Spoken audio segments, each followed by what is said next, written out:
Bienvenidos jóvenes a nuestro repaso de escuela sabática. Estamos ya avanzando en el año, estamos ya de a poco terminando nuestro trimestre y nuestras escuelas sabáticas, nuestras lecciones de escuela sabática. Y te felicitamos a vos que te estuviste uniendo con nosotros semana a semana, sábado a sábado, y que estudiás tu lección de escuela sabática para compartirla ahí también con tu grupo de jóvenes en tu iglesia. Para esta ocasión tenemos la lección número 10 titulada La Deidad para el 9 de diciembre. Bueno, bienvenidos nuevamente a los que me acompañan cada semana en nuestra mesa. Cape.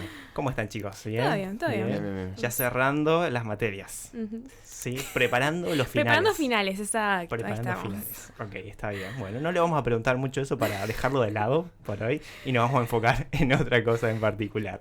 Bueno, 9 de diciembre, sábado, va a ser cumpleaños de Sofi, así que por favor mándenle un No mensajito. tendría que haber dicho nada, me parece. Mándele un mensajito ahí por Instagram, las que la conocen, a Sofi, así que muchas felicidades. Gracias, Carlos. Bueno, hablando acerca de la deidad, saben, alrededor de 1840, entre los primeros pioneros mileritas, había una gran variedad de creencias con respecto a la divinidad. Se creía de todo, había de todo un poco, ¿no? No, era una doctrina que no se cuestionaba mucho, es como que no estaba el foco puesto ahí, así como en muchas que estuvimos viendo. Primero vimos el sábado, después vimos el tema acerca de la salud, ahora con respecto a la divinidad, ¿no? No era algo que había que abordarse de inmediato. Y muchos creían, por ejemplo, que Jesús había sido creado o que había sido engendrado. Otros negaban la personalidad del Espíritu Santo y había una gran diversidad de opiniones. No fue así hasta que en la década de 1930 nuestra iglesia adoptó una postura oficial con respecto a la deidad. Ahora, al principio del adventismo había diferencias de pensamientos, es lo que dijimos en cuanto a la deidad. ¿Esto es así? ¿Y cuál es la diferencia en las personas de la deidad? Uh-huh. No, como vos decías, Cape, eso de... La gente pensaba que Jesús primero había sido engendrado, como que era un hijo, y después también pensaban que el Espíritu Santo en realidad no existía. Algunos pensaban que existía, otros pensaban que era parte de Dios, otros pensaban que era un espíritu que vagaba ahí, ¿no? Okay. Entonces, la verdad que la gente no lo tenía muy claro, ¿no? Pero después de obviamente mucha oración, mucho estudio de la Biblia, ¿no? Ahora sabemos y consideramos a la deidad como tres personas, justamente, deidad, son tres. Tenemos a Dios Padre, a Dios Hijo y a Dios en la persona del Espíritu Santo, ¿no? Que hacen todo el trabajo. Bien. ¿Cuáles son algunos aspectos claves de la deidad? Aspectos claves de la deidad. Bueno, por ahí algo complejo que cuando uno está estudiando, o por ahí cuando uno da estudios bíblicos, uno empieza con la hojita y dice, bueno, ¿cuántos dioses hay? Un solo Dios. Bueno, listo. Termina un solo Dios. Responde esa pregunta. Y después vas a Mateo 28 y decís el nombre del Padre, el Hijo y el Espíritu Santo. Y entonces, ¿y en qué quedamos? O sea, hay un solo Dios, pero después tenemos tres personas, ¿no? Entonces, por ahí uno de los aspectos claves es el tema de la unidad. Bien. Hay una palabra en hebreo que se llama ejad, que es uno, ¿no? Uh-huh. Y dentro de ese uno es un uno que puede ser, es como, ¿vieron? Como las fracciones, un tercio, así justamente, y que pueden dividirse. Bueno, el Jehová uno usa esa misma palabra que ejad, que es uno, pero que al mismo tiempo puede ser como algo plural, ¿no? Entonces, nosotros entendemos de que la divinidad, o sea, justamente la persona del Padre, la persona del Hijo y la persona del Espíritu Santo son tres, pero uno en propósito. Entonces, cuando hablaba la lección acerca de cuando Jesús dice que si lo ven a Él, lo vieron al Padre, ¿qué significa esto? Y que claro, justamente si uno conoce a uno, conoce al mismo tiempo al otro. Y entonces, otras cosas por ahí que mencionaba la lección acerca de que la divinidad, en cierta manera, demuestra ese amor desinteresado, porque ninguno de los tres vive para sí mismo, sino que viven entre sí para cada uno. Entonces, uno entiende cuando por ahí 1 Juan dice Dios es amor, o la naturaleza de Dios es amor, justamente entiende también un poco acerca de esa unión entre las tres personas de amor, que también es la que nosotros podemos llegar a experimentar, ¿no? Muy bien. Yo creo que si bien nosotros ahora, o la iglesia tomó una postura con respecto a esto, ¿no? De la divinidad, de entenderla así como un solo Dios, en 3 personas, cada uno con su rol, pero sin embargo con un mismo propósito, y son uno, es un solo Dios. Yo creo que la sociedad en sí, el mundo, también lo entiende quizás de maneras diferentes, ¿no? Quizás hay jóvenes, personas que nos están viendo que no entienden esto, de cómo que 3 en uno. ¿No? Igual destacar algo que por ahí es importante, que habla Elena de White, que si fuese completamente entendible, tranquilamente podría ser inventado, ¿no? Okay. Entonces, nosotros por ahí, si queremos entender a Dios, vamos a entender muy poquito, ¿no? Y justamente vamos a estar estudiándolo por la eternidad. Entonces, que uno ahora no entienda ciertas cosas acerca de la divinidad no significa que no sean reales, ¿no? Exactamente. Pensando en esto, ¿no? Primero que nada, invitarlos a que puedan profundizar en esto. Quizás ahora no vamos a poder abordar en todos los temas para tratar de explicarlo, pero invitarte a que lo puedas profundizar en casa también, ¿no? Que puedas buscar esa ayuda para profundizarlo. Ahora, muchos seres humanos han inventado dioses, ¿no? Y en esta invención de los dioses, que eran dioses muy lejanos, ¿no? Dioses que estaban muy por encima de nosotros, no había una relación con esos dioses, porque a veces como que el ser humano era tan malo, tan pecador, no existía una relación con ese Dios tan grande. Ahora, siendo nosotros pecadores y seres caídos y entendiendo un poco la divinidad, cómo es Dios, ¿Él se relaciona con nosotros? Creo que esto es muy importante, ¿no? Porque como vos decías, muchas veces la gente piensa como que Dios está ahí, bueno, pero que está allá en el cielo, pero que no se preocupa por mí o que no le importa tener una relación conmigo, ¿no? Pero justamente es totalmente lo contrario, ¿no? Y la lección mencionaba, ¿no? Al final del capítulo 13 de Juan, que si lo quieren leer es muy lindo, habla, ¿no? Acerca de cuando Jesús predice la negación de Pedro, ¿no? Y entonces...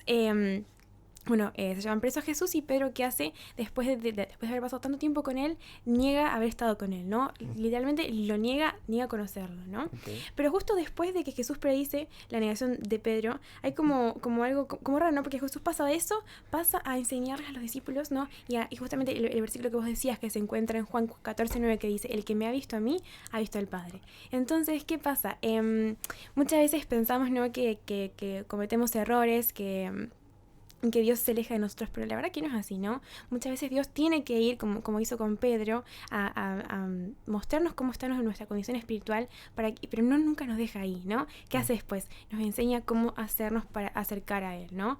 Cómo nos muestra cómo por medio de Jesús podemos acercarnos al Padre, ¿no? Y esa fue también una de las principales motivos por los que Jesús vino a la tierra, ¿no? Obviamente fue para hacer el sacrificio, para morir en la cruz, pero también fue para de alguna forma poder mostrarnos cómo hacer para acercarnos al Padre, ¿no?